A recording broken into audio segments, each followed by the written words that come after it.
안녕하세요.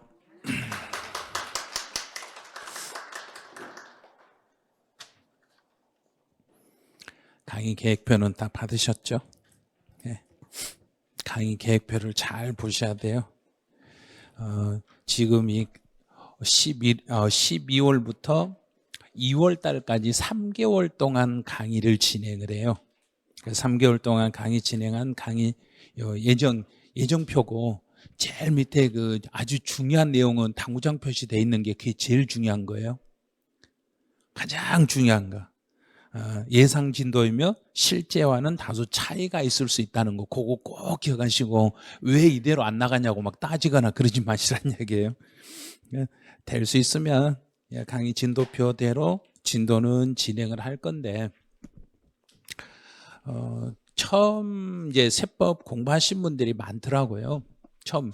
근데 제가 며칠 전에 공부를 지금 하시는 분들 몇 분하고 한 1시간 40분 소통을 해봤거든요.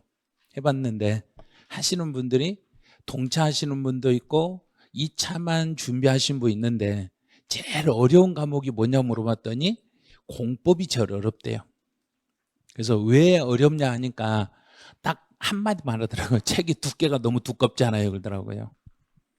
책이 두께가 두껍잖아요. 그래서 제가 이 두께가 두꺼운 건 아닌 것 같은데 그랬어요. 여기 좀 어디 있어? 예, 제가 이제 강의 책 두께가 두껍다 하신 분을 위해서 잠깐 소개를 하나 해드릴게요. 세법은 세법만이 아니라 여기에다가 등기라는 게 있고 지적이 있어요. 등기하고 지적하고 세법이 이렇게 묶여가지고 총 40문제가 나와요. 그래서 세법책은 대략 지금 제가 이 기본 교재가 세법책이 아마 대략 290 한 300페이지 정도 돼요. 이거 얼마 안 돼요. 300페이지밖에 안 돼요. 그다음에 이제 등기하고 지적 여기 합쳐도 한 320페이지, 350페이지 이 정도 될 거예요. 두 개 합치면 650페이지 정도 돼요. 근데 공법책이 두꺼워봤자 500페이지밖에 안 돼요. 이걸 모르시더라고요. 등기하고 지적이 한 과목이고 세법이 한 과목이라고 생각하고 이거 따로라고 이렇게 알고 계시더라고요. 그게 아니라 이렇게 묶어서 시험이 나와요. 그러니까 등기, 지적, 세법을 합치면 중개사 과목 중에 가장 최대 난적이 등기, 지적, 세법이에요. 가장 범위가 넓어요. 범위가 넓은데 이 범위를 아주 이 과목을 세법은 16개밖에 안 나오잖아요 그러더라고요. 그래서 16개밖에 안 나오니까 16개를 어떻게 공부를 해야 돼요 하고 물어보시는데 제가 딱 한마디만 했어요. 16개 맞추려면 그냥 잘하시면 돼요. 잘하면 돼요. 잘하시고 중간에 포기만 안 하시면 돼요. 그래서 지금부터 제가 세법 공부를 어떻게 하는지 한 15분 정도 어떤 식으로 공부하면 좋겠는가 알려드릴 테니까 잘 들어보시고 계획을 한번 잘 잡아보세요. 세법 문제가 이렇게 출제가 돼요. 세법은 다 해서 16개밖에 안 나오는데 이번 36회 시험에서는 갑자기 뭐 바이러스가 나와요. 36회 시험에서는 총론에서 2개가 나오는데 잘 보셔야 돼요. 총칙 문제가 계속해서 3문제, 1문제 안 나오다가 갑자기 2문제씩 쭉 정착이 돼요. 그럼 우리 이제 우리는 37회 시험을 준비를 하는데 37회 시험에서도 조세 총론은 2문제 정도 이렇게 나올 거라고 예상하고 공부를 하셔야 돼요. 자, 이런 식으로. 계속 규칙을 잘 보셔야 돼요. 시험 문제 출제 기관에서 대략적으로 출제를 몇 개 정도 할 건지 이미 정해놓고 시험을 출제하니까 이제 총칙에서 한 2문제 정도밖에 안 나와요.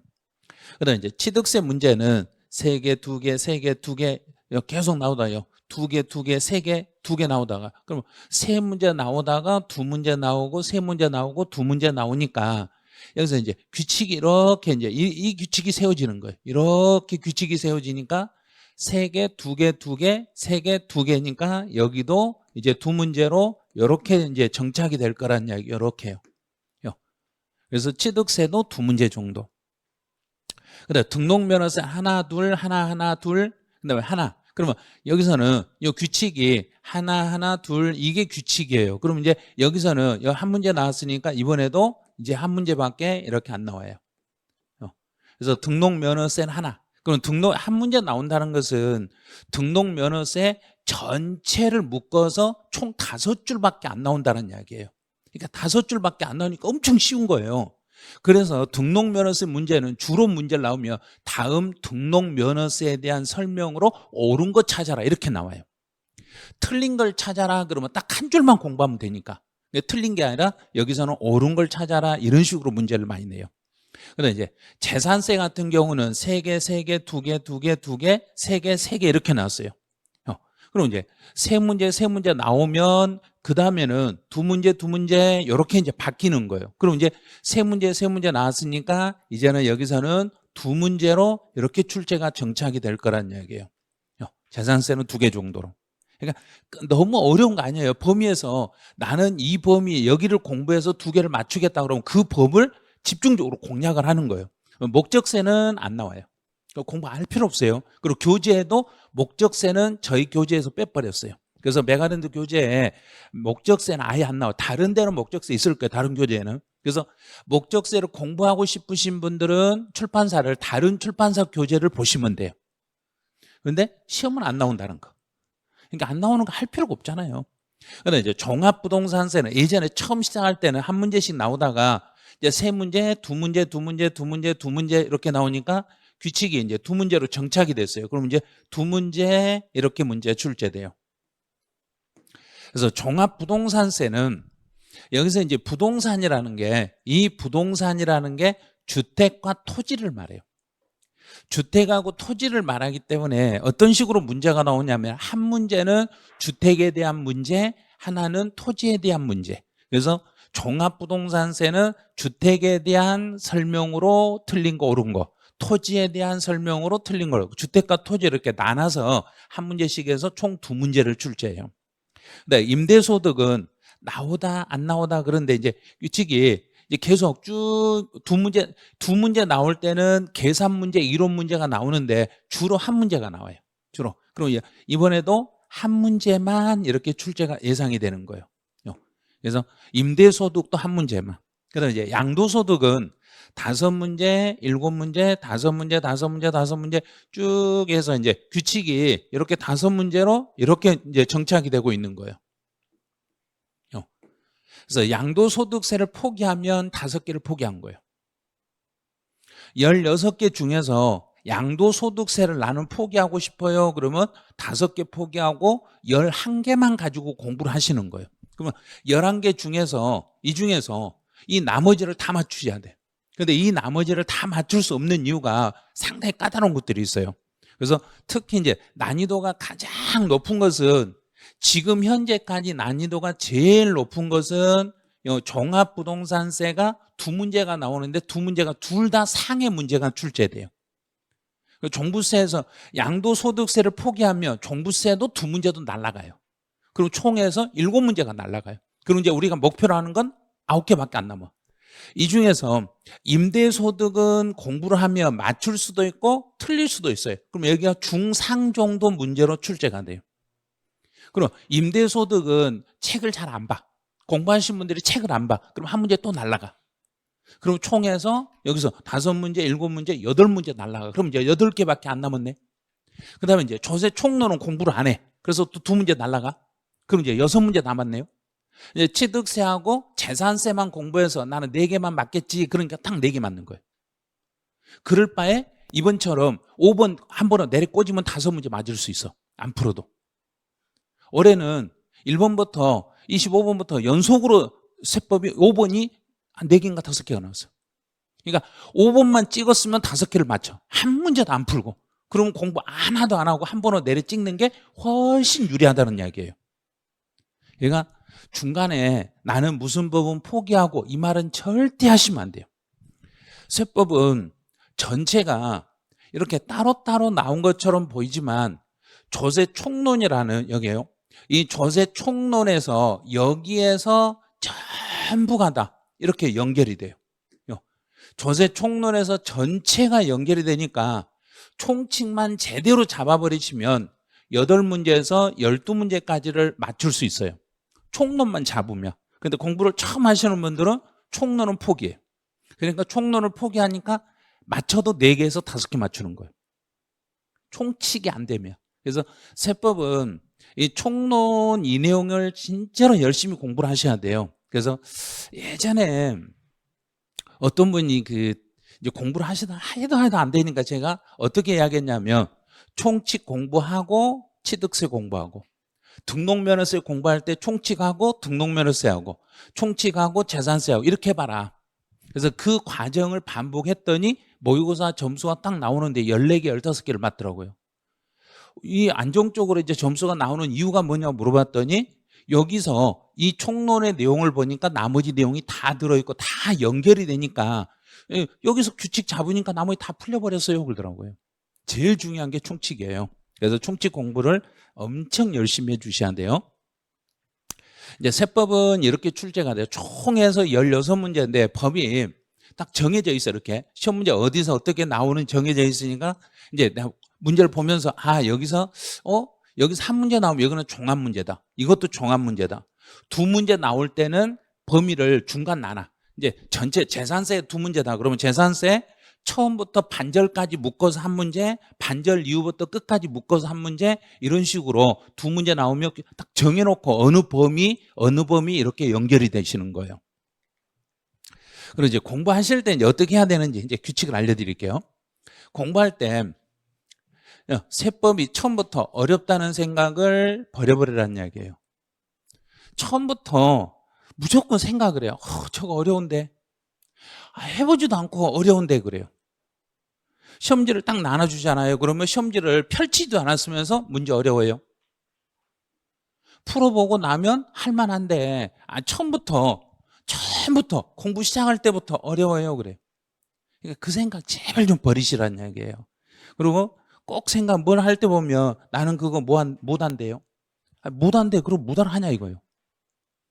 절대로 무슨 뭘 할 때 이건 아니다, 안 될 거나 생각하지 말고 내가 분명히 처음부터 할만하다. 이거 할만하다. 할만하니까 하면 내가 해결할 수 있다. 이 생각하시면 돼요. 그리고 이 생각을 계속 해주시라는 거. 과목마다 다 똑같아요. 이게 과목을 1차 합격하신 분들에게 학개론하고 민법 중에 어떤 게 더 좋아요? 그랬더니 공부할 때는 학개론이 좋았는데 시험 점수로 민법이 잘 나왔어요 그래요. 합격하신 분들이 그러더라고. 나는 민법이 좋은데 의외로 학개론 점수가 훨씬 잘 나왔어요 그래요. 그러니까 다 상황이 달라요. 그러니까 처음부터 어렵다는 생각 버리시고 이거 할만하다 이 생각하고 그냥 공부를 하시면 돼요. 그다음에 2번째는 이제 법 해석할 때 알려드릴게요. 법을 해석할 때 내 생각, 내 개인 생각 절대 하시면 안 돼요. 법을 해석하실 때는 민법이든 세법이든 중개사법이든 공법이든 또 등기법이든 법을 해석할 때는 내 개인 생각대로 해석하지 마시라는 거. 절대로 내 생각은 버리시고 반드시 해석할 때는 여기 입장에서요. 정부 입장에서 여기에서 법을 해석해 주시라는 거. 법 해석할 때는 정부 입장에서 해석하실 때 그 다음에 지킬 게 하나 있어요. 법에 지문이 있으면 이 지문에다가 내 마음대로 살을 붙이지 마시라는 이야기예요. 법에 나와 있는 그 문구 그대로 해석하시라는 거. 그걸 국어사전 해석이라고 그래요. 이게 문헌 해석이라고 그래요. 그래서 그 문구 있는 대로만 읽으셔야지 여기다가 뭔가를 넣어가지고 내 마음대로 용어를 하나를 붙여가지고 읽어버리시면 안 돼요. 절대 그렇게 읽으시면 안 돼요. 그래서 세법은 또 법령을 해석할 때는 본인 생각은 버리시고 전체 해석을 할 때 언제나 세법은 정부 입장에서 법을 해석하시면 정답은 90% 이상이 다 직결이 돼요. 무조건 내가 이 법 해석이 안 된다 그러면 정부가 유리하도록 해석해버리면 그게 답이에요. 왜냐하면 세법은 정부가 세금을 거두려고 만든 법이기 때문에 납세자를 봉으로 만드는 법이 세법이에요. 납세자를 무시하고 어떻게든지 납세자 주머니에서 돈을 뺏어갈까 하고 만든 게 세법이기 때문에 그 정부 편에 서서 해석하시면 아마 100% 해석이 끝나실 거예요. 이제 강의를 들을 때요, 반드시 지킬 거. 강의를 들을 때는 제일 먼저 듣는 것부터 하세요. 절대 쓰기부터 하지 마시라는 이야기예요. 칠판에 쓰고 계시면 바로 화면 넘겨버리네요. 한 분이라도 쓰면 바로 쓰는 순간 바로 화면 넘겨버리네요. 막 왔다 갔다 해버리네요. 앞으로 갔다 내려갔다 막 못 쓰게. 그러니까 쓰는 거 제발 하지 마시고 일단 잘 들으시고, 먼저 수업을 잘 들으셔야 돼요. 잘 듣고 두 번째 여기까지만 지켜주시라는 거. 듣고 말하고 여기까지만 지켜주시면 무조건 성공하세요. 공부하실 때 수업 시간에 잘 들으시고 그걸 말로 뱉으면 돼요. 듣고 말로 뱉으면 내가 이해한 거고 머릿속에 저장이 된 거예요. 말하면 저장이 된 거예요. 근데 듣고 말 안 하고 쓰고 있으면 머릿속에 저장 안 돼요. 절대 저장 안 돼요. 연습장애가 저장이 돼요. 연습장애 저장이 돼가지고 시험장에 가서 연습장 없으면 시험 문제를 못 풀어요. 그러니까 어떻게든지 내 머릿속에 저장하려면 말을 하셔야 돼요. 듣고 말하는 연습, 이것부터 하시면 돼요. 그 다음에 이제 교재에다 표시할 때, 자, 세법은 몇 문제 나온다 했는가요? 봐요. 이렇게 말을 하셔야 돼. 잘 들었으니까 말을 하시잖아요. 그럼 이해가 돼 있는 거예요. 그럼 16문제 중에서 계산 문제가 한 문제가 출제돼요. 그럼 총 이론 문제로 15문제밖에 안 나와요. 15문제인데 우리는 시험이 오지선다예요. 15 곱하기 5는 얼마인지 아시죠? 그렇죠. 75줄밖에 시험이 안 나와요. 그 중에서도 박스 문제로 세법 문제가 박스에서 4문제 나와요. 박스 문제가 4문제 나오는데 박스에는 5개가 아니라 3개씩 지문이 주어져요. 그럼 3개씩 주어지니까 4문제 나오면 예를 들어서 4줄을 뺀다고 생각해 봐요. 그러면 71줄이 시험 문제 출제가 돼요. 이렇게. 근데 교재는 한 300페이지 정도 돼요. 근데 한 페이지에 한 줄도 시험에 안 나온다는 이야기예요. 그러니까 책에다가 표시할 때는 아주 중요한 거예요. 요 핵심 내용. 이 핵심 내용만 표시하시고 그 교재를 전체 색을 입히지 말자는 이야기예요. 그러니까 중요한 내용이 있으면 딱 중요한 내용, 이 중에서 제일 중요한 게 예를 들어서 이거다. 그럼 여기만 이렇게 딱 체크하라는 이야기예요. 막 여기다 막 이렇게 막 체크하고 또 어떤 막 여기다 뭐 색도 막 칠하고 이러지 마시고 딱 필요한 단어 한 단어만 밑줄 딱 끊고 그거에 대해서만 계속 공략을 하시라는 거예요. 제일 중요한 게 여기다. 그럼 이 단어에다만 체크해가지고 이 단어가 내가 알 수 있는가 모르는가. 그 다음에 이제 색상을 표시하는 방법을 제가 알려드릴게요. 색을 표시할 때 시험에서 중요하게 출제되는 부분과 내가 이해가 안 되는 부분, 내가 이해가 잘 안 되는 부분을 색을 표시할 때 아주 그 시험에 진짜 잘 나온다고 했던 색깔, 내가 중요한 건 색깔을 내 나름대로 나는 이 색깔만은 시험에 진짜 시험에 꼭 나오는 것은 그 색깔로만 표시해 놓으세요. 그리고 책을 읽을 때 처음부터 책을 넘기면서 나 이번에 시험에 나오는 지문만 보고 싶어. 그럼 그 색깔만 읽으시면 돼요. 이거 내가 이해가 안 되는 이거는 공부해도 설명 들어도 잘 모르겠어. 그러면 그 모르겠는 것은 그 나름대로 다른 색깔로 표시하세요. 그럼 내가 이번에 책을 볼 때 나는 이번에 이해 안 돼. 내가 강의 들을 때 이해 안 됐던 지문이 어떤 거지? 하고 볼 때는 그 색깔만 읽으시면 돼. 그러니까 색상을 딱 2개 정도로 하세요. 하나는 아주 중요한 내용 표시하는 색상, 하나는 내가 이해가 잘 안 된 부분에 대해서 색상. 요 2개 표시만 해가지고 내가 이거는 꼭 공부해야 될 거, 이거는 나중에 도저히 해도 안 되면 그냥 버려버릴 거, 이런 식으로 구별을 해가지고 색 표시를 해주시면 하면 될 거예요. 그래서 이제 아마 이게 거의 마지막 정도 이제 공부할 때 주의사항인데, 수업 진행 중에 암기가 필요한 부분이 있을 거예요. 꼭 이건 암기를 해야 돼요. 그럼 제가 2번, 3번, 많게는 5번 정도 계속 수업 시간에 반복해 드릴 거예요. 그럼 반복해 드리면 그때는 소리 내서 함께 암기를 하셔야 돼요. 소리 내 가지고 암기를 하시는 게 이 내용이 가장 암기하기 편한 방법이 소리 내서 하는 게 이게 암기 제일 편해요. 소리 내야 돼요. 그냥 소리 안 내고 가만히 계시면 어차피 제가 아마 내년에도 강의할 수 있을 거예요. 뭔 말인지 아시죠? 소리 내서 안 하시면 제가 내년에도 강의할 수 있으니까 또 강의장에 오실 수도 있다는 거. 그 생각하세요. 그냥 나는 올해 37회로 끝낸다 생각을 꼭 하셔야 돼. 무조건 37회로 나는 끝내니까 나는 이번에 이 소리 내서 암기하고 이 올해 내가 평생 이제 이 시간만 암기하고 나는 더 이상 안 할란다. 이렇게 하셔도 돼요. 그러니까 무조건 소리 내서 암기하는 것은 소리 내서 해주시면 돼요. 그다음 이제 오늘 수업 끝나면 이제 복습은 그냥 당일날 복습하는 게 제일 좋아요. 사실은 당일날 복습하는 게 좋은데 복습을 할 때 어떻게 해야 돼요? 이거 물어보시더라고요. 제가 동영상을 또 들어야 돼요. 동영상은 그건 공부지, 그건 복습 아니에요. 오늘 여기서 수업을 듣고 복습을 할 때는 그냥 교재를 중요하다고 표시된 것만 집에 가서 한 10분이든 20분이든 한번 읽어보세요. 그냥 수업은 3시간 수업을 들으면 집에 가서 30분이면 복습할 수 있어요. 30분 정도만 압축을 해놓으니까 교재를 아주 압축해가지고 그냥 이 교재를 그냥 읽는 게 중요한 지문만 그냥 읽으세요. 그것만 쭉 읽어보시고 그리고 만약에 가능하다면 문제를 풀 수 있으면 한번 풀어보세요. 근데 문제는 좀 나중에 풀어 하는데 그냥 처음부터 풀어보세요. 풀 수 있으면 오늘 수업을 듣고 집에 가서 그냥 오늘 교재 한번 잠깐 읽어보시고 그 관련된 문제를 풀 수 있으면 이렇게 여기까지 해야만 내 것이 돼요. 문제를 안 풀어보시면 실제 시험장에 가시면 문제 푸는 능력이 좀 많이 떨어지세요. 그래서 처음부터 문제 풀 수 있는 분은 그냥 풀 수 있으면 풀어버리세요. 이제 세법 공부를 처음 시작할 때 제일 중요한 건요 이거예요. 자, 제일 먼저 어렵다는 생각 버리셔야 돼요. 그다음 두 번째는 암기할 때는요 처음부터 같이 하셔야 돼요. 처음 수업 진행할 때부터 내가 지금 암기가 필요한 것은 오늘 수업을 시작하면 오늘부터 그냥 암기해 버리셔야 돼요.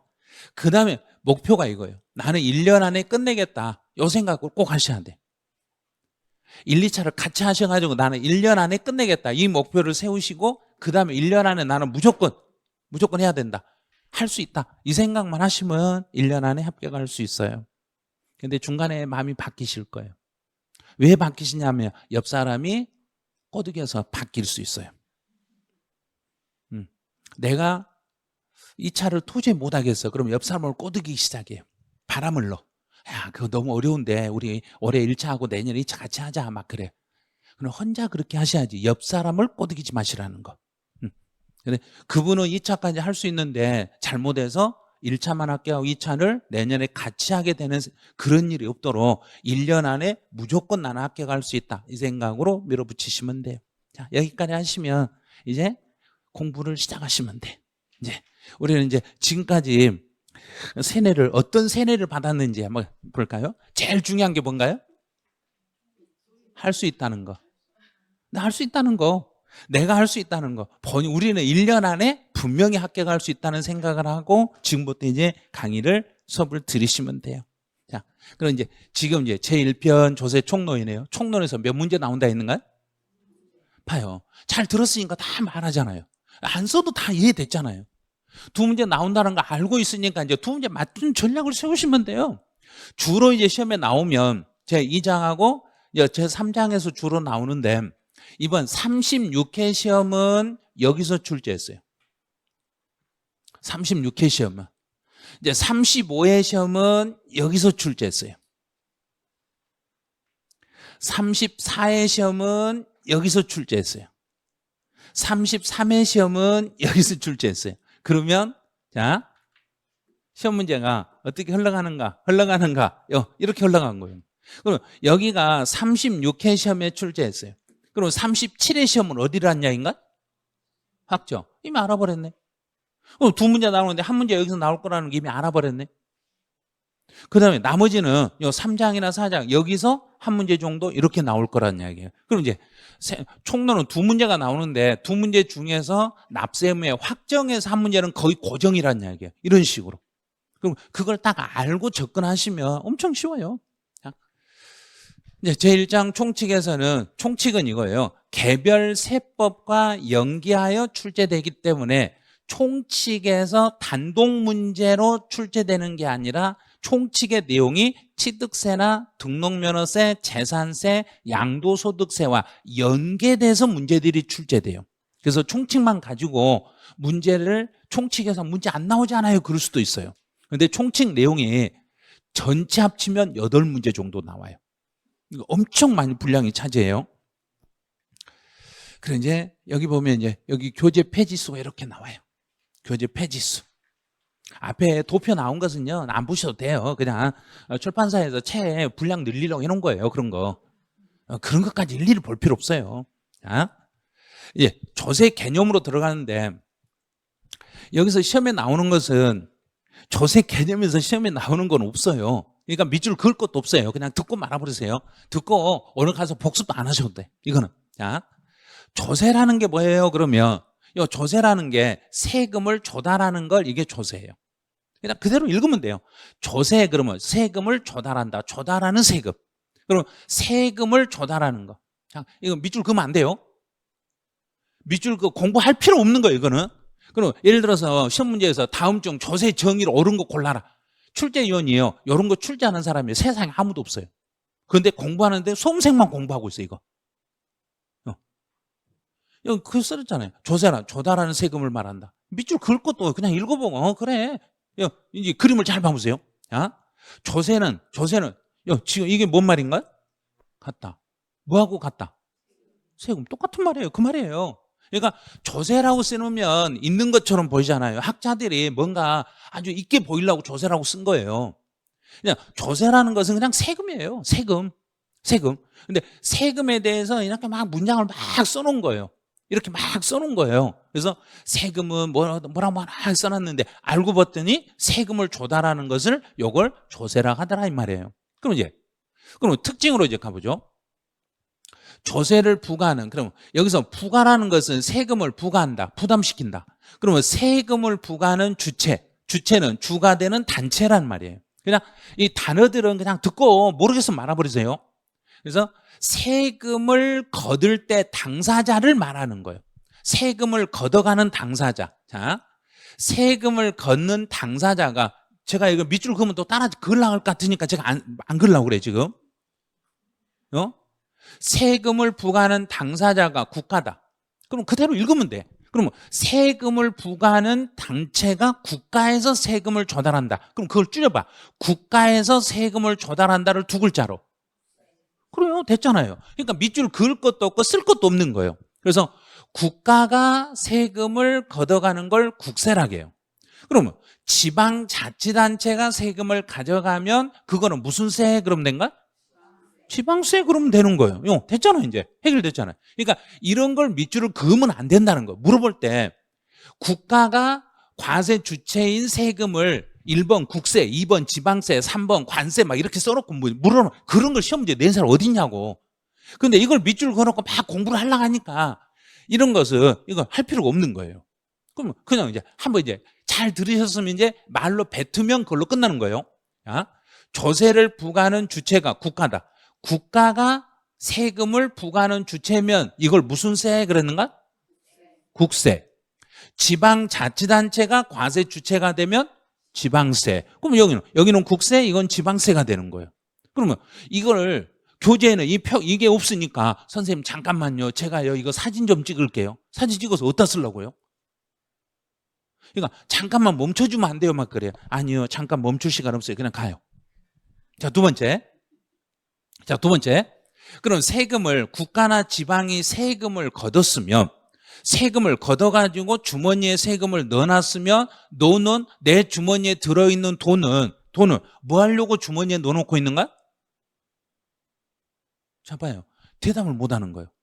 주머니에 오늘 집에서 학원 나올 때 주머니에 돈 넣어갖고 나온 이유가 뭔가요? 그래, 쓰려고. 그럼 국가나 지방이 국세나 지방세를 거둔 이유는 뭐 하려고 거뒀는가? 쓰려고. 똑같은 말이에요. 쓰려고. 이렇게 말을 하면 그게 이해가 된 거예요. 그런데 쓰려고를 이렇게 복잡하게 써놓은 거예요. 왜? 교수들이 먹고 살아야 되니까. 자기들도 먹고 살아야 되니까 전문 용어를 막 쓰는 거예요. 이거 다 필요 없는 거예요. 자, 그러면 세금을 내가 이제 오늘 1년 동안 세금 엄청 많이 냈어요. 예를 들어서 제가 1년 동안 세금 100억을 냈어. 그럼 정부가 100억 낸 사람에게 아이고 1년 동안 100억 내이라도 고생하셨어요. 이것 좀 드릴게요 하고 뭐 준 거 있던가요? 없던가요? 없어요. 됐네요. 그러면 세금이라는 것은 반대급부 없이 부과됩니다.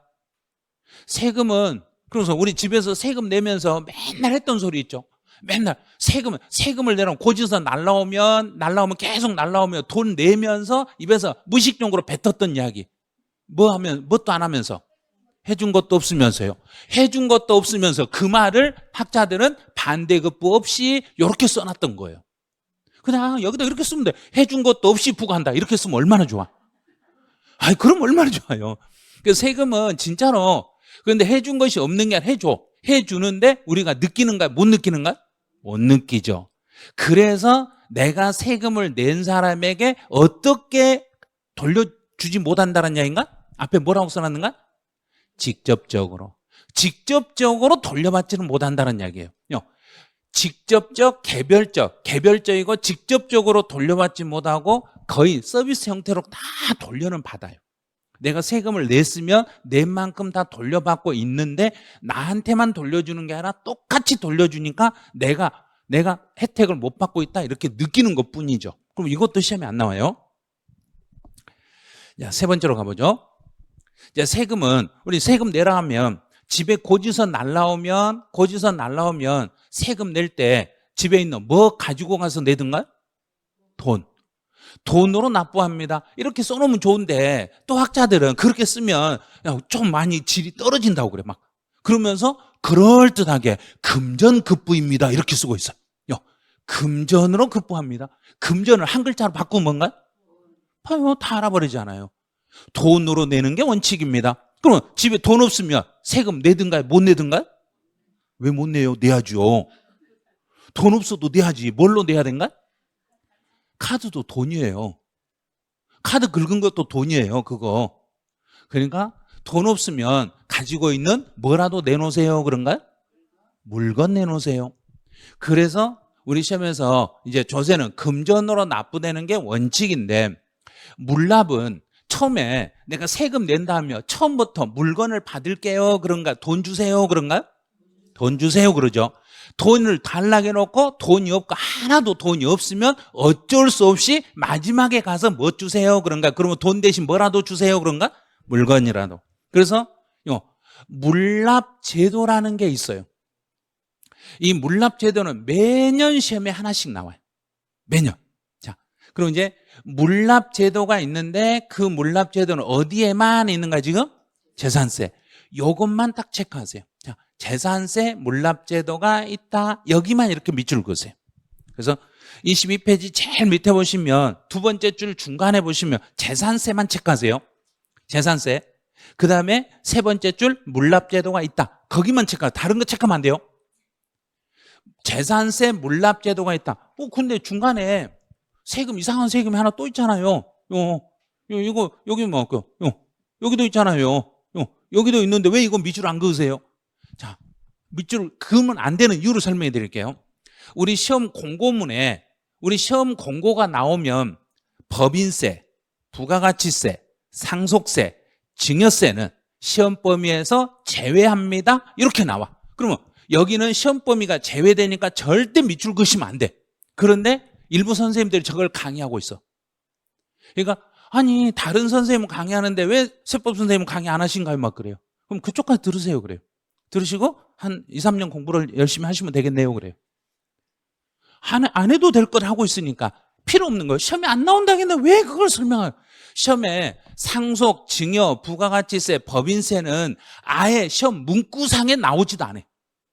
세법 문제 시험 볼 때는 그 지문은 아예 나오질 않아요. 그러면 우리 원래는 돈으로 내는데 돈 대신에 물건으로 내는 것도 있는데 물납이 가능한 세금은 누구만 있다 그래야 된가? 재산세. 그래서 여기 재산세 요게 이 부분이 36회 기출문제예요. 자, 이제 이걸 알려드린 이유가 36회 기출문제 중에서 혹시라도 정답으로 나왔던 지문이라고 제가 수업 중에 이거는 36회 정답으로 나온 지문이에요 이 말을 하시면, 그럼 공부할 때 36회 정답으로 나왔으면 37회는 아예 시험에 안 나와요 그 소리예요. 그러니까 그 말을 잘 들으셔야 돼요. 36회 때 정답으로 나왔다고 하면 어떤 분은 여기다가 별 5개를 치는 사람이 있어. 아니 왜 별 치세요? 그래. 36회 정답으로 나왔다면서요. 그럼 36회 가서 시험 보고 오세요 그래.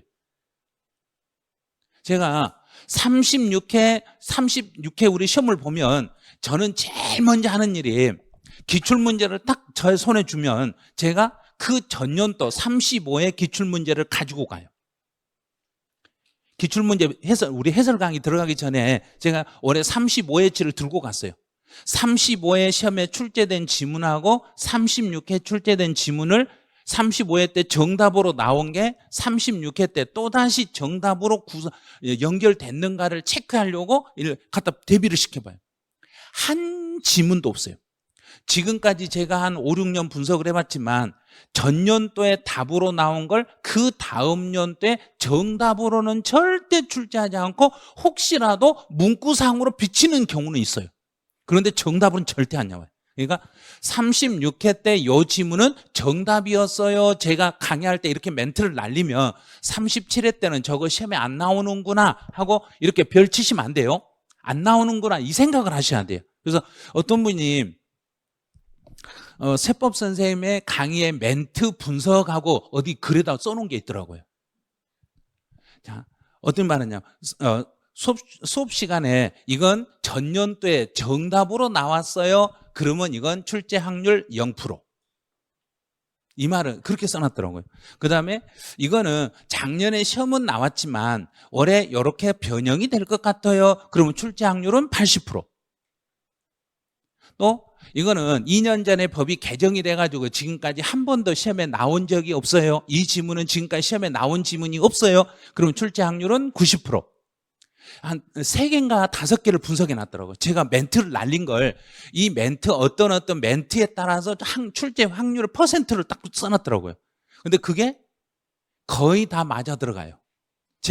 저도 무의식 중에 말하는데 그분이 그걸 알아차리더라고요. 그래서 이런 것은 한번 36회 때 정답은 아니었어요. 그래서 35회 때 제가 물납이 단독 문제로 나올 거예요. 그런데 그때 단독 문제로 출제됐어요. 단독으로 출제되니까 이제 36회 때는 시험에 나오면 한 줄밖에 안 나올 거예요. 한 줄이 나오는데 가장 중요한 원리 원칙만 나올 거예요 하고 원칙을 이제 36회 때 나올 거라는데 그 원칙만 한 줄이 딱 나왔어요. 그러면 37회 때는 물납제도는 재산세에서는 이제 비치지 않아요. 여기서는. 그러니까 참고만 하시라는 거예요. 그래서 재산세에 물납제도가 있다는 이야기는 돈이 아니라 물건으로 낼 수도 있는 게 재산세는 물건으로 낼 수 있어요. 이 정도만. 자, 이 정도만 알고 계시면 돼, 이제 한 페이지 넘겨보시면 23페이지로 가네요. 그럼 22페이지에서 이제 제일 중요하게 했던 것 다시 이제 23페이지에서 반복으로 다시 한번 해볼게요. 과세, 주체. 그럼 세금을 걷어가는 당사자에 대해서 국가가 걷어가면 무슨 세 그랬는가요? 국세. 됐죠? 자, 그러면 1번 의인은 시험이 아예 안 나오니까 밑으로 그으면 안 돼요. 자, 이 말 자체도 여기 보면 막 뭐라고 써있어? 내국세가 있고 관세가 이거 알 필요가 뭐냐 이거예요. 근데 교재를 만들 때는 이런 게 안 나오면 아니 다른 책에는 있는데 왜 이 책은 없어요? 막 이렇게 따져. 그러니까 이거 넣어놓은 거예요. 그래서 우리나라 안에서 세금이 부과되는 걸 내국세, 우리나라에서 외국에서 우리나라 왔다 갔다 하면서 세금 내는 걸 관세. 근데 내국세, 관세 이건 중요한 게 아니에요. 이제 제일 중요한 건 바로 이거예요. 요 세금 종류. 세금 종류는 국세와 지방세 세금의 종류는 세법에서 문제도 나오지만 1차 부동산 학개론에서 매년 한 문제가 나와. 매년 한 문제. 자, 이번 36회 시험에서는 여기를 출제했어. 이게 정답이었어. 부동산 학개론 1차 시험에서 종합부동산세는 국세이다. 다음 중 국세를 골라라. 국세를 골라라 해서 종합부동산세가 답으로 나왔어. 그럼 이제 37회 때는 종합부동산세를 국세라고 또 내겠는가 안 내겠는가? 안 내. 안 내는 거예요. 그럼 이제 종합부동산세 이외에 다른 세금을 보는 거예요. 그럼 우리 시험에서 조세 총론 두 문제 나온다고 했고, 그 다음에 또 취득세 있었죠. 등록면허세 있죠. 재산세 있죠. 종합부동산세 있죠. 양도소득세 있었네요. 그럼 종합부동산세가 이제 시험에 안 나오면 이제 나올 수 있는 건 양도소득세 쪽으로 이렇게 바뀌는 거예요. 자, 그럼 이제 봐요. 이 소득세라는 요 이름이 있는데, 이 소득세라는 세금 속에 총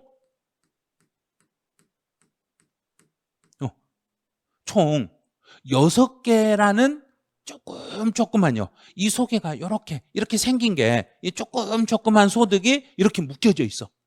소득 중에. 자, 그럼 이제 그 내용이 오른쪽에 들어있어. 자, 오른쪽. 우리 시험 문제는 이제 이걸 물어보는 거예요. 자, 우리 시험 문제 여기를 물어보는, 이 중에서도 지문 딱 한 줄만 물어봐요. 그러니까 다 체크하면 안 돼요.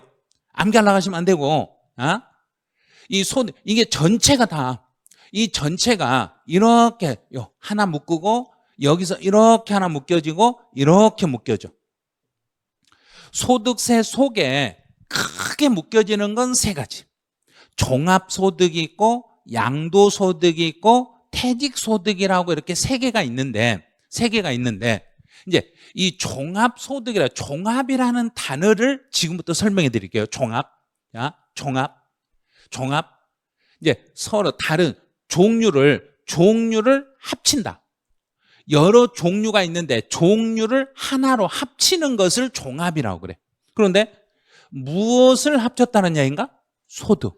자, 소득을 합칠 때 어떻게 하면 합쳐지는지 이제 이 배경을 알으셔야 돼요. 하나로 합칠 수 있는 것은 끼리끼리 모을 수 있으면 합쳐지겠는가요? 끼리끼리 모을 수 없어도 합쳐지겠는가? 모을 수 있으면 합쳐지겠죠. 같이 합쳐질 수 있는 것은 같이 모여지니까 합쳐지는 거예요. 그럼 왜 이걸 합쳐지냐면 이 말이에요. 사업성이 있는 소득이기 때문에 합쳐지는 거예요. 그런데 이걸 쓰시면 안 돼요. 사업성이 있는 소득의 이름을 뭐라 하는지, 사업성 있는 소득의 종류를 찾아라. 우리 시험 문제는 그게 안 나와. 우리 시험 문제는 이걸 물어보는 시험이 아니라 우리 시험은 여기를 물어보는 시험이에요. 부동산세법이니까. 우리는 부동산하고 관련된 걸 물어보니까 소득세 중에서도 무슨 소득세만 나온다는 얘기인가? 양도소득세가. 양도소득세가 총 16문제 중에서 몇 문제 나온다겠는가? 5문제. 이걸 이미 알고 계신 분은 공부하기 편해. 그런데 양도세가 몇 문제 나온지도 모르니까 양도세 포기할래요? 막 그래. 양도소득. 그러면 양도소득이라는 것은 내가 부동산을 파는 것은 어쩌다 부동산을 팔겠는가요? 계속 부동산을 팔겠는가? 어쩌다. 자, 어쩌다. 그러면 학자들이 계속적인 소득을 하나로 묶는 것, 어쩌다 발생한 소득은 따로 띄는 것, 이렇게 써놨으면 이해가 편하는데, 사업성이 있는 소득, 사업성이 없는 소득, 또 어떤 학자들은 경상소득, 비경상소득 이런 전문 용어로 쓰다 보니까 헷갈리는 거예요. 그러면 사업성이 있는 소득이다 이 말은, 자, 사업성이 있는 소득이란 이야기는 어쩌다 벌어들인 소득이란 이야기인가? 계속 벌어들인 소득이란 이야기인가? 계속. 자, 계속적이고 반복적으로 벌어들이는 소득을 요걸 종합소득이라고 그래요. 그러면 양도소득은 사업성이 없는 소득이니까 사업성이 없는 소득은 계속적인 소득인가요? 계속 아닌 소득인가요? 그러면 계속의 반대는 뭔가요? 일시죠. 그럼 반복적의 반대는? 똑같은 거예요. 우발적, 일시적, 우발적. 그럼 잘 모르겠으면 계속의 반대는 안 계속, 반복의 반대는 안 반복. 그러면 돼. 이렇게 그냥 용어를 쉽게 풀면 되는 걸 전문 용어를 막 쓰려고 하다 보니까 헷갈리기 시작하는 거예요. 이거 시험 문제 내지도 않는 건데. 그러면 자, 이자 같은 경우는 제가 은행에다 돈을 예치해 놓으면 은행이 이자를 어쩌다 주는가요? 계속 주는가요? 계속. 만약에 어떤 회사에 내가 주식을 가지고 있으면 배당금을 어쩌다 주는가? 계속 주는가? 계속 생각하는 거 이걸요. 그럼 직장을 다니면 근로소득이 있는데 이 내가 직장을 다니면 직장에서 급여를 어쩌다 주는가? 계속 주는가? 계속. 계속이네. 연금에 가입됐으면 연금은 어쩌다 나오는가? 계속 나오는가? 계속. 사업을 하고 있으면 내가 부동산을 임대했으면 임대소득을 어쩌다 받는가? 계속 받는가? 계속. 똑같네. 그럼 계속적으로 발생하는 소득은 하나로 묶을 수 있다? 묶을 수 없다? 묶을 수 있다. 그러면 그 소득이 하나다? 여러 종류다?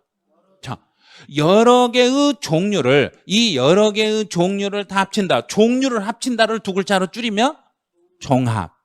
그래서 여러 종류의 소득을 종합소득이다 이렇게 말하는 거예요. 그럼 혹시 종합소득세 신고해라 이 말은 하나의 소득이다 여러 종류를 합쳐서 신고해라. 여러 종류를 합쳐서 같은 것끼리 묶어라 다른 종류끼리 묶어라. 같은 종류끼리 묶어서 신고하는 걸 종합소득이라고 그래요. 그러면 양도소득은 계속 발생하는 소득이다 어쩌다 발생하는 소득이다. 어쩌다네요. 그리고 양도소득은 어쩌다 발생하는 소득이니까 계속 발생하는 소득에는 들어간다 못 들어간다? 시험 바로 그거예요. 그리고 양도소득은 종합소득에 포함한다 포함하지 않는다? 포함하지 않. 그럼요. 이것만 알면 되는 거예요. 양도소득은 종합소득에 못 들어간다. 이것만 알면 시험 문제가 이게 시험에 총 4번 나왔어요. 4번.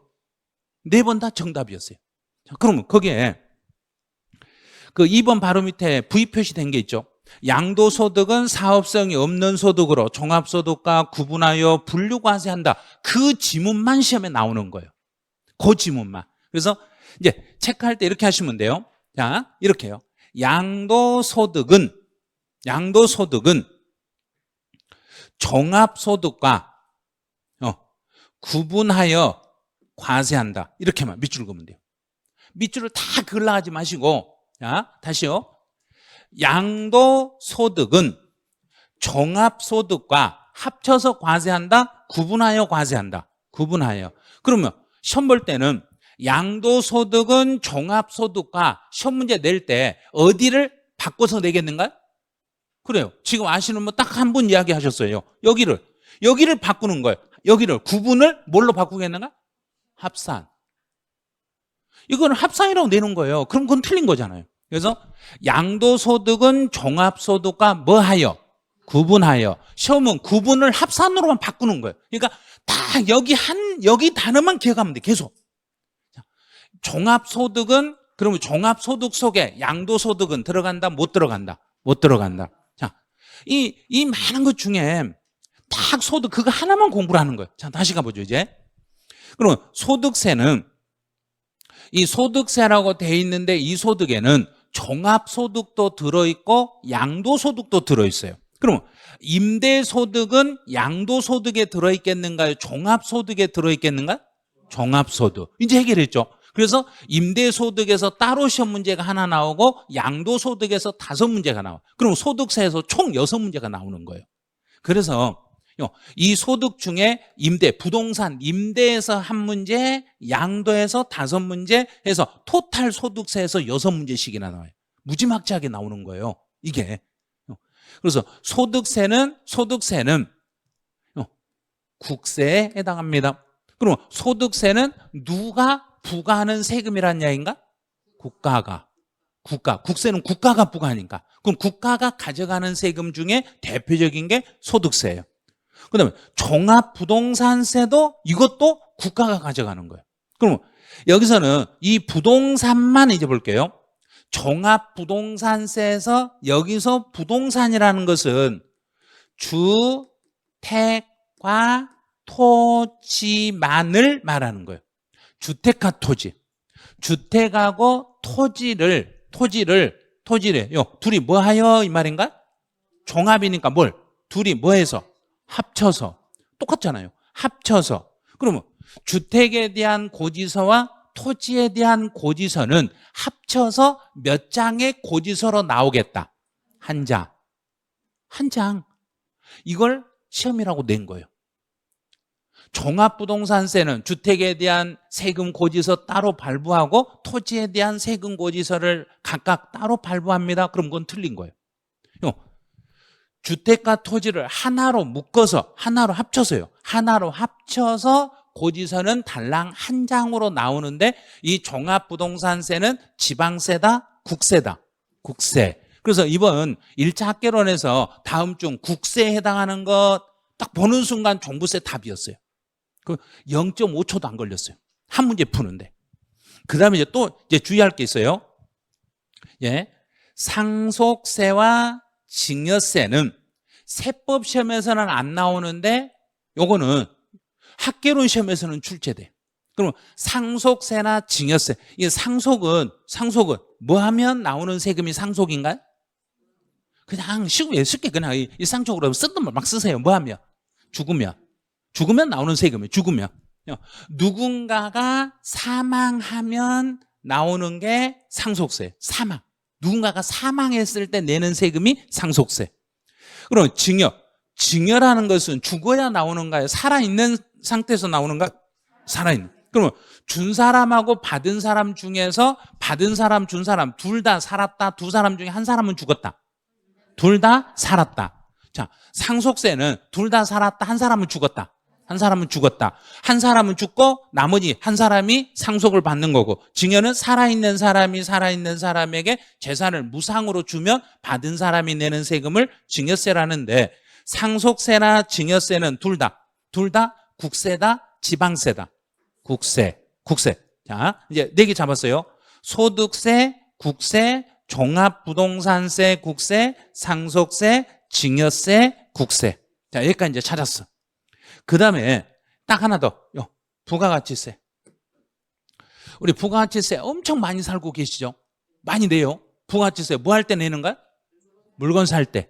주로 가공된 물건을 살 때는 부가가치세가 붙어. 가공 안 된 것은 안 붙어요. 면세니까. 가공된 것만 붙어요. 그러면 이 부가가치세는 국세다, 지방세다. 국세. 이것도 국세. 그럼 이제 국세를 총 5개 배웠네요. 소득세, 종합부동산세, 상속세, 증여세, 부가가치세는 국세입니다. 그 다음 이제 마지막 이제 중요한 거 하나 더. 자, 마지막 이제 중요하게 농어촌 특별세라는 게 있어. 자, 이거는 조심을 좀 하셔야 돼요. 그래서 거기에 제일 밑에 보시면 농어촌 특별세라고 있어요. 저 표에 농어촌 특별세라고 돼 있는데 제일 밑에 있어요. 제일 밑에. 농어촌 특별세 앞에다가 주의하고 다르세요. 농어촌 특별세는 특히 조심하셔야 돼요. 왜 주의라고 농어촌 특별세를 왜 주의라고 표시했는지 알려드릴게요. 농어촌을 위해서 특별히 쓰는 세금을 농어촌 특별세라고 그래. 그러면 농어촌을 위해서 누가 특별히 쓰는 세금이란 이야기인가? 국가가. 그 생각을 꼭 하셔야 돼요. 지방자치단체가 농어촌을 위해서 쓰는 게 아니라 국가가 세금을 걷어가지고 그 거둔 세금을 어디에 특별히 쓴다는 이야기인가? 농어촌에. 농어촌을 위해서 특별히 쓰는 세금을 농어촌 특별세라 하는데, 농어촌 특별세는 앞에 농어촌이라고 해서 지방세다, 국세다. 국세. 요것만 주의하시면 돼. 그리고 이제 국세 세금 종류 하나, 둘, 셋, 넷, 다섯, 6개. 요 정도만 공부하시면 돼. 요 정도만 하시면 1차 학개론에서 국세, 지방세 구분 문제가 나오면 다 풀 수 있어요. 자, 다시요. 소득세, 종합부동산세, 상속세, 증여세, 부가가치세, 농어촌 특별세. 요거는 국세다, 지방세다. 국세다. 이거는 국세다. 이제 찾았어요, 이제. 자, 국세 종류 다 찾았어요. 그럼 이제 24페이지로 가보세요. 지방세, 지금 체크하면 안 돼요, 먼저. 지방세라는 것은 주로 누가 세금을 걷는 것을 지방세라고. 지방자치단체. 끝났죠? 그럼 이제 그 지방자치단체가 특별시, 광역시, 도로 이렇게 나눠져. 그럼 우리나라에 특별시는 총 몇 개로 구성되어 있고, 특별시 서울 하나밖에 없어요. 서울특별시, 뭐 특별시 어디 뭐 여러 개 있는지 아세요? 없어요. 대한민국의 특별시는 서울 하나 있어요. 그래서 서울에는 각 구청 이렇게 있죠. 그러면 서울특별시가 서울특별시요 전체를 위해서 쓰는 세금이 요게 지방세예요. 그런데 서울에는 총 몇 개 구로 구성된지 혹시 아신가요? 20개까지는 맞아. 25개. 25개. 그럼 25개 구가 25개를 하나도 안 틀리고 다 말할 수 있겠는가요? 힘들죠. 진짜 힘들어요. 그래서 나중에 이제 합격하시면 요거는 다 외우셔야 돼요. 위치가 어디에가 무슨 구가 있고 어디가 이제 무슨 구 위에는 뭐가 있고 어느 쪽에 뭐가 있는지 전체를 다 기억하셔야 돼요. 나중에 서울에서 중개사를 하든 김포에서 중개사를 하든 전국 어디서 하든지 간에 서울에 있는 이 구는 다 익혀 놓으셔야 돼요. 나중에 시험 끝나면. 지금 익힐 필요 없어요. 그럼 저는 지금 여기에 살아요. 자, 양천구.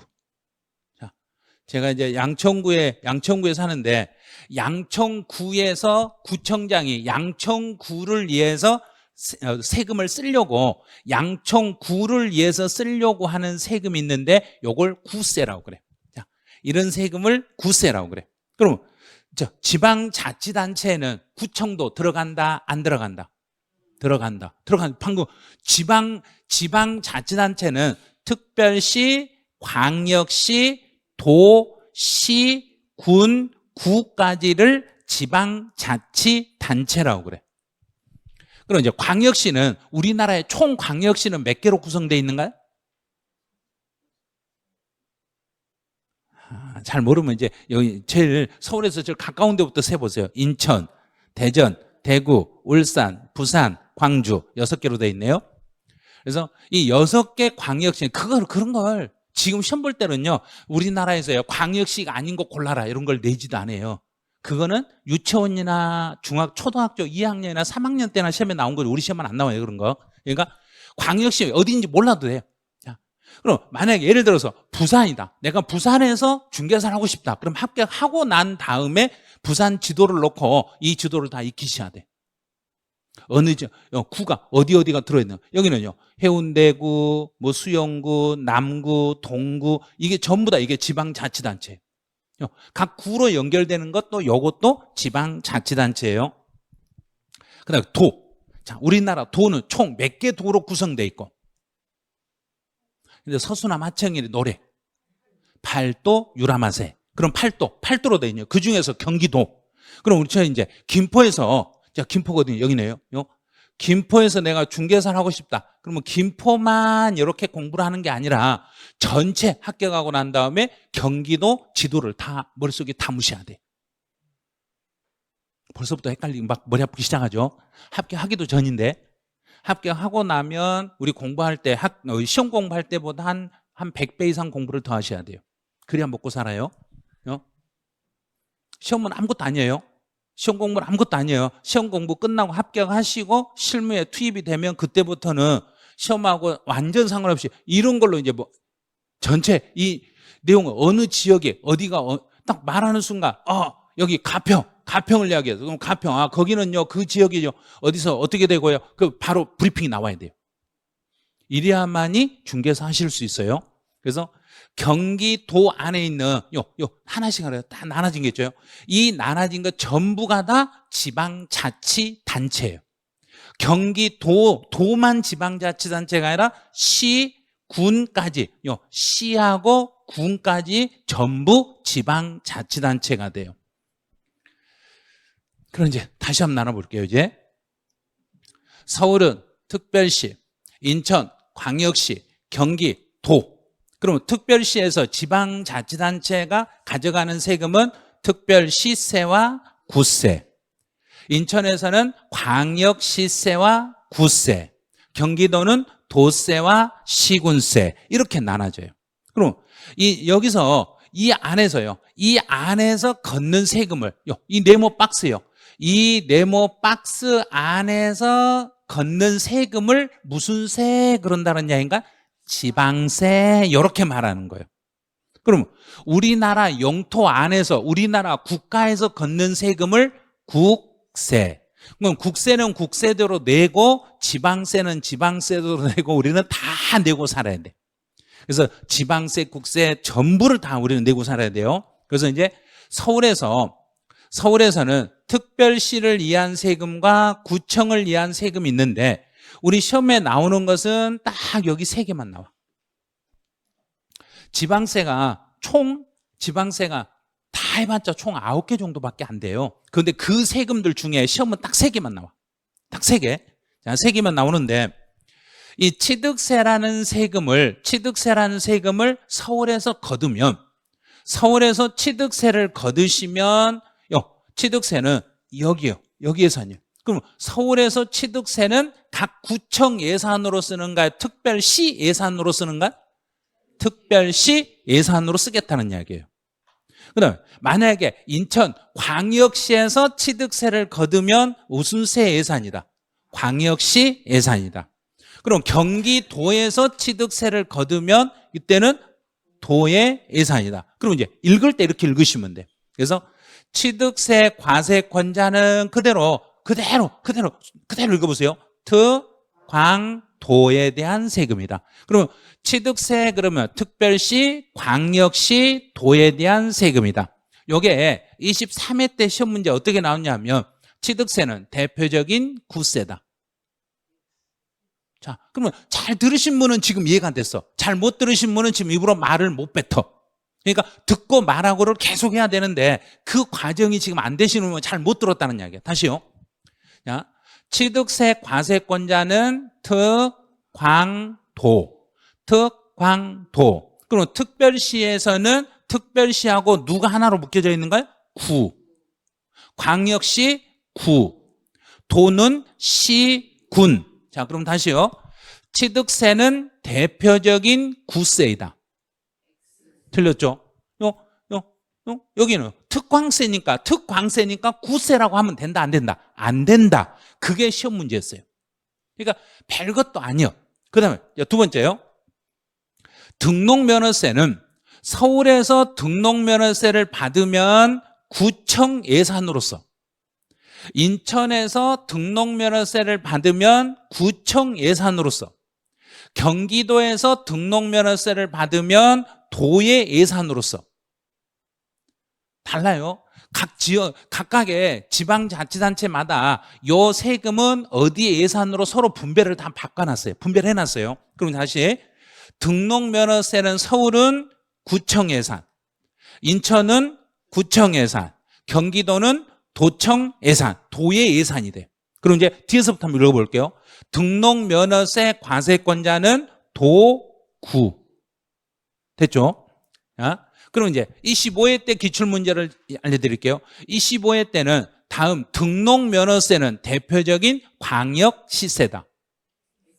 틀렸네요, 이제. 광은 구하고 이렇게 비교되는데 광역시라 했으니까 틀렸죠. 구청 예산인데 광역시 예산이라 했으니까 틀렸던 거예요.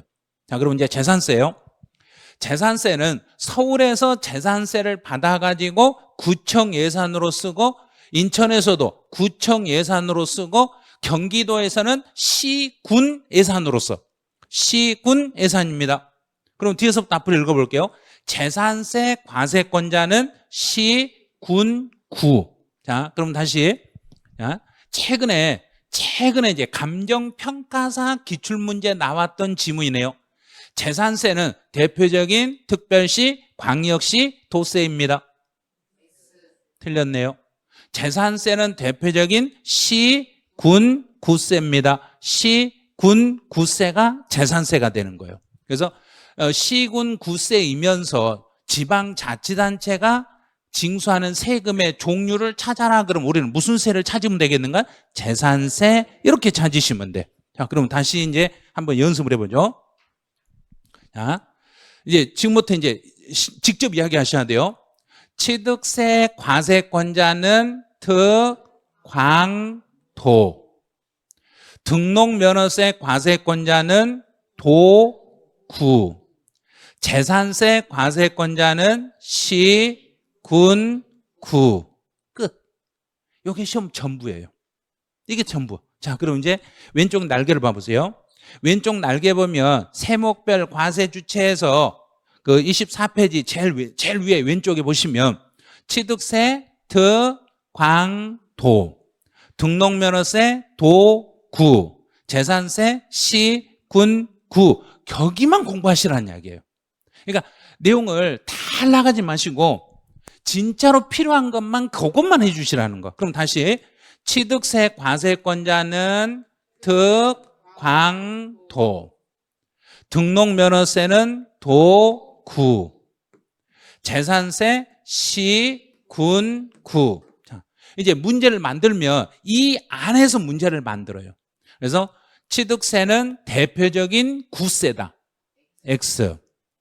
등록면허세는 대표적인 광역시세다, X.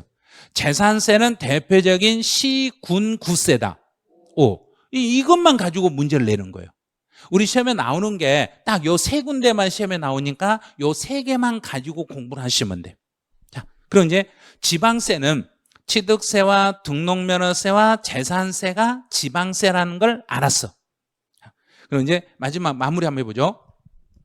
자, 이거 교재 없어요. 교재 없는 내용인데 이제 연습을 한번 해보는 거예요. 이제 연습 한번 직접 본인 스스로 한번 알 수 있는 만큼 해보세요. 국세와 지방세로 구분하는 거예요. 취득세, 지방세, 재산세, 지방세, 양도소득세, 국세, 증여세, 국세, 자동차세, 오, 아셔버렸어요. 지방세예요. 봐요. 안 했는데도 알았어. 이제 농어촌 특별세, 목소리 좋아요. 국세, 지방소득세, 앞에 지방 붙었으니까 당연히 지방세겠죠. 인지세, 이것도 아시네요. 자, 인지세는 이걸 어떻게 하냐면 정부 수입인지다 이렇게 공부를 하시면 정부니까 누구란 이야기인가? 국가. 그래서 국세라는 이야기예요. 등록면허세, 지방세, 종합부동산세, 국세, 상속세, 국세, 부가가치세, 국세. 자, 지역자원시설세, 지역자 붙었죠. 지방세. 또 지방교육세, 지방세, 법인세, 국세, 법인세, 국세. 이제 헷갈리는 거. 담배소비세. 자, 담배소비세는 혹시 담배소비세 이렇게 하세요. 우리 고장의 담배를 애용합시다. 우리 고장의 담배를 애용합시다. 그럼 국가라는 이야기인가 지방이라는 이야기인가? 지방. 그래서 지방세입니다. 이렇게. 됐죠? 자, 이렇게 해서 국세, 지방세를 이제 연습을 했어요. 첫 시간에 할 일이 여기까지예요. 이제 첫 시간에는 국세, 지방세 이 종류 익히는 거예요. 종류. 이 중에 양도소득세는 종합소득세 들어간다, 안 들어간다? 다시요. 자, 양도소득세는 종합소득세 들어간다, 못 들어간다? 못 들어간다. 요것만 딱 기억하세요. 양도소득세와 종합소득세는 합쳐서 과세한다, 구분하여 과세한다. 구분하여 과세한다. 이제 끝났어. 그다음에 농어촌 특별세는 국세다, 지방세다? 국세다. 취득세 과세권자는 누구다? 득, 광, 도. 재산세 과세권자는 시, 군, 구. 등록면허세 과세권자는 도, 구. 끝. 첫 시간 했던 게 다 됐어요. 자, 다시 잘 모르신 분 있으니까 한 번만 더 해볼게요. 자, 취득세 과세권자는 득, 광, 도. 재산세 과세권자는 시, 군, 구. 등록면허세 과세권자는 도, 구. 끝. 다 됐어요, 이제.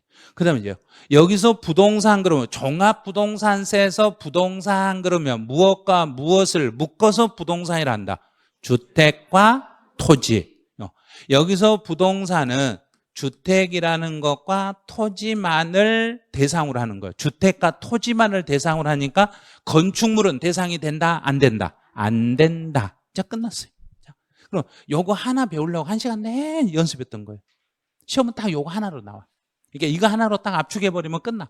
그래서 이 연습 하시고 이제 어떻게 우리 강의 준비하고 어떤 식으로 수업 나가는지 이제 다 알았으니까 공부하기 편하실 거예요. 이제 두 번째 시간부터는 이제 제가 첫 시간 했던 이야기는 잘 안 해요. 이제 만약에 쓰고 있으면 얼른 화면만 넘겨버릴 거예요. 못 쓰게 말은 안 하고 화면만 살짝 넘겨버리니까 아 누가 쓰고 있구나 이 생각 하시면 돼요. 이제 잠시 쉬었다가 두 번째 시간 진행을 하죠.